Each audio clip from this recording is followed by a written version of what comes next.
పండగ వేళ పల్నాడు జిల్లా చిలకలూరుపేటలో దారుణం జరిగింది. నిర్లక్ష్యంగా కారు నడిపి ఓ వ్యక్తి ప్రాణాలు తీశాడు ఎర్రగొండపల్లి ఎస్ఐ చౌడయ్య. ఇంకొకరికి చాలా తీవ్రంగా గాయాలు కూడా అయ్యాయి. అయితే నిద్రమత్తులో 2 బైక్లని ఢీకొట్టాడు ఎస్ఐ చౌడయ్య.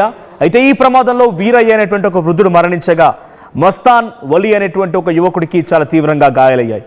సో దీంట్లో ఏకంగా ఎస్ఐ ఫోటో చూస్తున్నాం మనం.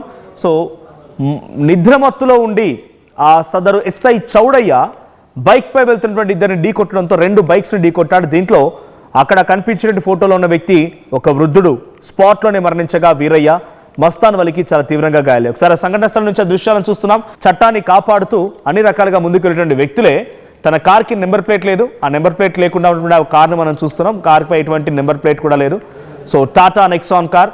సో ఆ కార్ ఇప్పుడు ఢీ కొట్టడంతో ఒక వృద్ధుడు మరణించాడు. పండుగ వేళ